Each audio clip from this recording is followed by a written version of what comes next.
C'est toujours passionnant de voir des rookies entamer leur première saison en Formule 1. Ces jeunes talents apportent une énergie nouvelle, une détermination brute et le potentiel de bouleverser la grille de F1 en 2025. Les voir s'adapter aux exigences intenses du sport, apprendre les ficelles de la course au sommet du sport automobile et poursuivre leurs rêves face à des vétérans chevronnés est une histoire de passion et de persévérance. Chaque dépassement, chaque point durement gagné et chaque étape marquante devient un témoignage du parcours de ces rookies qui prendront place sur la grille lors de cette saison de Formule 1 2025. Et cette année, on a 6 rookies qui vont commencer leur première saison en tant que pilote officiel titulaire en Formule 1 pour la saison 2025. Alors oui, la moitié a déjà fait l'expérience de au moins un week-end de F1 en course, mais les 3 autres, ça sera vraiment leur premier week-end de F1, leur première course lancée dans le grand bain. Et je vous propose aujourd'hui de regarder ensemble l'état des forces au niveau de ces rookies, lequel s'en sortira le mieux, qui va nous surprendre, qui est déjà à risque alors que la saison n'est même pas encore commencée. Et oui, vous avez déjà une idée derrière la tête, j'en suis sûr.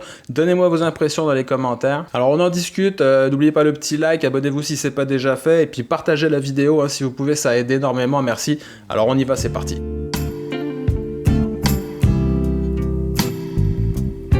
Alors commençons par l'évidence, celui sur lequel tous les projecteurs sont tournés pour 2025, Andrea Kimi Antonelli. Andrea Kimi Antonelli aura la lourde tâche de succéder à Lewis Hamilton, parti chez Ferrari. 18 ans, c'est un gamin qui fera ses débuts en Formule 1 dans l'écurie Mercedes. Une écurie qui a eu tant de succès, mais qui a dû faire face à de grosses difficultés au cours des 3 dernières saisons. Antonelli, c'est un pur produit de la filière Mercedes. Protégé de Toto Wolff depuis l'enfance, prodige précoce, et il est annoncé comme un futur champion du monde de Formule 1. Mais le problème, c'est qu'il n'aura pas une quiche de l'autre côté du garage. C'est George Russell. Il pilotera la même monoplace et on sait à quel point l'anglais peut être rapide et régulier. Antonelli, c'est 2 titres de champion F4 et ensuite il a sauté la F3 pour aller directement à F2 où il a eu une saison plus compliquée que prévu. Mais il faut dire que sa monoplace n'était pas au niveau. Il a très bien tourné lors des essais privés organisés par Mercedes, mais tout le monde se souvient de son crash lors des essais libres à Monza l'année dernière. Pas le meilleur des débuts officiels, mais espérons que ça lui aura servi de leçon. Cette année, la pression sera énorme pour Antonelli et je m'attends à un début de saison imparfait, où il sera dominé par Russell en plus de peut-être mettre sa monoplace dans le mur 1 ou 2 fois. Mon prono, il pourrait peut-être créer la surprise d'ici le milieu de la saison et pour peu que Mercedes ne fournisse vraiment une monoplace avec des évolutions importantes, qui sait, il pourrait peut-être aller chercher sa première victoire en Formule 1 dès 2025.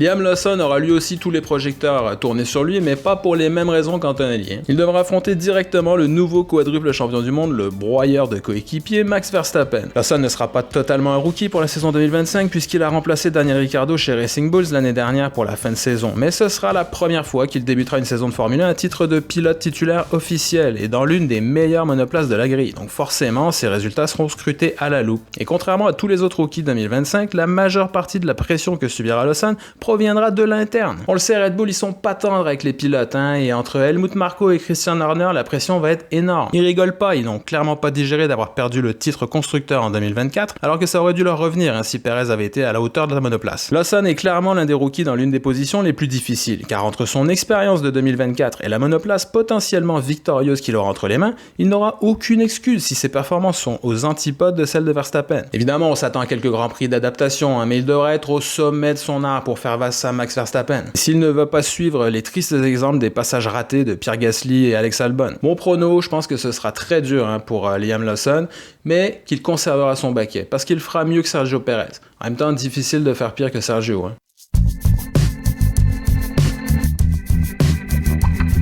Ensuite, à l'opposé niveau pression, on a Gabriel Bortoleto, un autre rookie qui fera ses débuts en F1 dans la pire monoplace de la saison 2024, donc chez Kick-Sauber, futur Audi pour 2026. Bortoleto est un choix plus ou moins logique pour Kick-Sauber, puisque le Brésilien a remporté le titre en Formule 2 la saison dernière. Malgré un début de saison assez lent, il s'est un peu ajusté et a fini la saison en force pour passer devant Isaac Hadjar, le jeune français de la filière Red Bull, qui justement pilotera en 2025 chez l'écurie petite sœur Racing Bulls. Bortoleto avait aussi remporté le championnat F3 la saison précédente en 2023, donc clairement un haut potentiel. Mais quand on pilote l'une des monoplaces les plus lentes du plateau, forcément les attentes sont revues à la baisse. Bortoleto fera ses saisons rookie aux côtés d'un des pilotes les plus expérimentés en F1, Nico Hülkenberg, clairement recruté pour ses talents de metteur au point et sa régularité en course. Lui aussi fraîchement arrivé dans l'écurie et on imagine qu'il arrivera plus rapidement à s'acclimater dans l'équipe et à tirer le maximum de la voiture. Mais la comparaison sera tout de même intéressante à suivre au cours de la saison, surtout qu'avec l'arrivée officielle du nom Audi la saison prochaine et tous les remaniements auxquels on a assisté dans les coulisses de l'écurie pendant des années en préparation. Il n'y aurait aucune surprise à ce que Bortoleto soit remplacé, advenant le cas où ses performances seraient extrêmement décevantes. Mon prono, Bortoleto fera un début sans pression et montrera des progrès constants. S'il fait preuve de régularité, Audi jouera la sécurité et le conservera pour les débuts officiels de la marque en 2026.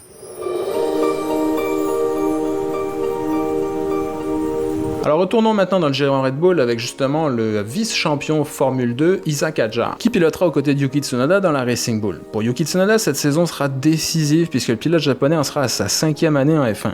Son but sera de détruire Isa Hadjar et son expérience sera un atout considérable. Quant à Hadjar, il doit rapidement s'adapter à la F1 et obtenir des résultats. S'il fait forte impression à ses débuts, ça pourrait sécuriser son avenir à long terme, tandis que des difficultés pourraient le rendre vulnérable à être remplacé par la prochaine étoile montante du programme junior Red Bull. Alors Hadjar a pas le palmarès le plus impressionnant dans les formules de promotion et sa 2e place en F2 l'année dernière demeure vraiment le fait marquant de sa carrière. Et en fait, sa présence sur la grille cette année relève de la mise à la porte de Sergio Perez, ce qui a permis à Liam Lawson de monter chez Red Bull, laissant donc un baquet libre chez Racing Bull. Hadjar devenait le choix le plus logique, il faut bien que le programme junior serve à quelque chose. La confrontation sera intéressante car peu importe la vitesse de la monoplace 2025 pour l'écurie Racing Bulls, Hadjar devra faire aussi bien sinon mieux que son coéquipier japonais, c'est sa seule option à court terme pour la F1. À moins que Liam Lawson rate totalement ses débuts chez Red Bull, c'est peu probable, et que les deux échangent leur baquet. Mon prono, Yuki nous fera du Yuki. Donc une course à l'Ayrton Senna et la suivante c'est Yuki Latifi. Alors si Hadjar fait preuve de régularité, il va pouvoir conserver son baquet.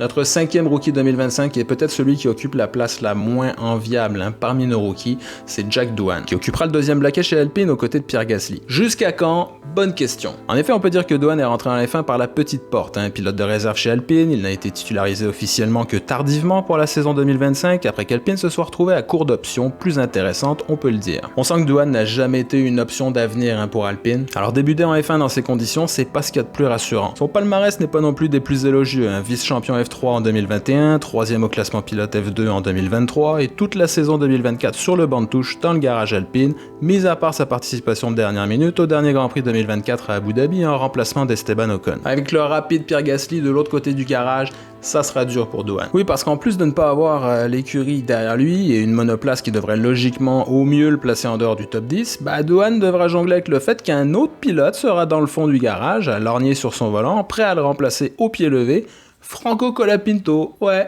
c'est chaud pour Doohan. Le pilote de réserve vient tout juste de devenir titulaire que déjà un autre pilote de réserve est prêt à lui piquer sa place. C'est aussi ça la F1. Et pas n'importe quel pilote de réserve, s'il vous plaît, c'est Colapinto, ce même Franco qui a ramené le soleil argentin dans le garage Williams l'année dernière après que James Wallace ait enfin décidé de sortir les poubelles, au vu des résultats puants de Logan Sargent. Alors voilà un max de pression pour Doohan avant même les essais pré-saison. En plus, on sait que le management d'Alpine a une tendance à appliquer la méthode Red Bull, roule vite et tais-toi. Mon prono, c'est chaud pour Doohan et au premier faux pas, il sera remplacé par Colapinto.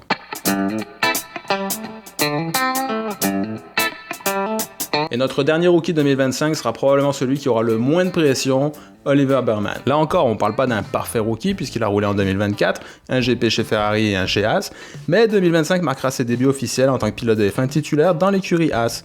Il sera aux côtés d'Esteban Ocon, donc un tout nouveau duo de pilotes chez Haas, à qui on le sent est dans une intense période de reconstruction. L'écurie a bien développé sa monoplace en 2024 et devait se battre pour des points plus ou moins régulièrement selon le type de tracé, et ce sera passionnant de voir la dynamique avec Esteban Ocon qui est évidemment beaucoup plus expérimenté. Mais Burman, il a montré une capacité d'adaptation à la F1 formidable l'année dernière en devenant le premier pilote à marquer des points lors de ses 2 premiers Grands Prix dans 2 écuries différentes. Burman est un cas à part, il n'a pas forcément brillé dans les formules de promotion, planant quelques poly-victoires ici et là, mais aucun championnat, et pourtant, divers concours de circonstances lui ont permis de rouler en F1 où il a impressionné tout le monde par sa vitesse et son sang-froid. Alors la table est mise pour une confrontation des plus intéressantes en 2025 avec Ocon. Mon prono, ce sera sans pression pour Burman. Haas voudra jouer la carte de la continuité avec son tout nouveau duo de pilotes et visera une progression continue selon les capacités de la monoplace. L'arrivée de ces rookies pour la saison de Formule 1 2025 ouvre la voie à une saison exaltante où de nouveaux visages et de nouveaux talents ont le pouvoir de remodeler le paysage du sport. Ces pilotes, débordants de potentiel, pourraient remettre en question les normes établies, pousser les vétérans chevronnés dans leur retranchement